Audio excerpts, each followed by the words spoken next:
Frankenstein is Guillermo del Toro's take on the iconic story of Victor Frankenstein resurrecting a corpse and the dire consequences it has on not only the creature's life, but his own. This movie is one del Toro has seemingly been wanting to make his whole career. You can find him talking about this project as early as 2008 and probably much earlier. And it makes sense why del Toro seems drawn to this story. It kind of has everything you would see in a del Toro movie. The dark, monster-esque fantasy blended with a real human emotion. He's really good at that. He's really good at a lot of things, and you get to see all these things he's really good at on full display in this movie. I love Guillermo del Toro. He's one of those directors I wish studios would just give him the blank check every time he has an idea, just so he can go fully gonzo nuts with it.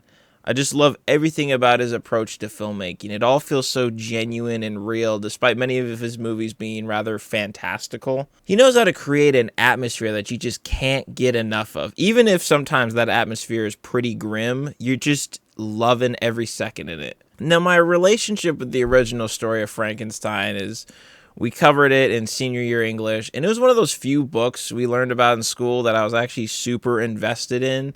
But even though I liked it, I don't remember a ton from it, so I can't comment on this movie's level of accuracy to its source material.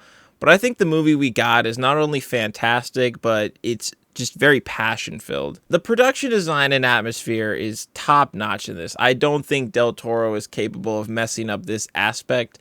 Every set and scene just feels so lived in. I loved the look of Victor's laboratory. That was easily my favorite set. And the music as well is also very well done and complemented certain scenes very well.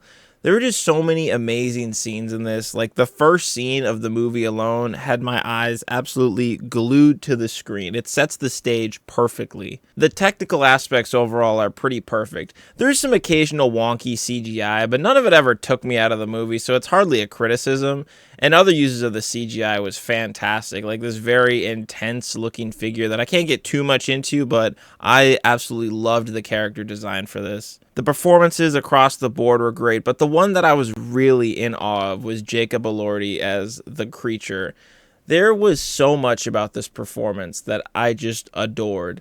The makeup, costume, voice, mannerisms, it all comes together, and Elordi is just phenomenal. I think this is easily my favorite role of his. He's a very talented actor, and I hope this opens the door for him to play some more out there characters because he's got the chops. Oscar Isaac as Victor is also excellent. Isaac is able to bring some sense of likability and charisma to a character that is very hard to like, but you understand why he is the way he is, which helps in trying to make sense of why he would do something so crazy like resurrect the dead.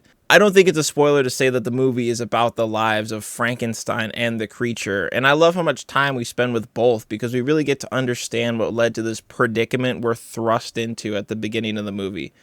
Understanding these characters just really helps as well with the themes of the movie. There is so much to the story of Frankenstein in general that can be talked about forever. That's one of the main reasons it's such an influential and iconic story. It's funny, yesterday I got to go see Halloween for the first time, the original Halloween, and even that movie in a lot of ways kind of feels like a Frankenstein movie with Dr. Loomis hunting down Michael Myers. You know, Frankenstein, you can see a lot of its DNA in so many things. It's just a very influential story because it's about a lot of things. It's a story about life, death, what we as humans should be allowed to have control of. Lots of stuff that could get messy in execution if done wrong, but I think the movie hones in on the ideas that matter most. And a lot of it struck a chord with me, especially what goes on with the creature. I absolutely loved all that stuff. In the end, I had a great time with Frankenstein. Even though it's not a shocking and unpredictable story, it didn't need to be, in my opinion. I saw it as a rather simple story told in a very elegant and at times hypnotic way. And after finishing it, I think I'm gonna seek out all the other Frankenstein movies. There is a bunch of them. Anyways, that's all I got for you guys today. Thank you for watching the video. Please like and subscribe if you enjoyed it. Let me know your thoughts on Frankenstein. Do you like it, hate it, stuck in the middle? Let me know down below. And as always, I will see you on the next one.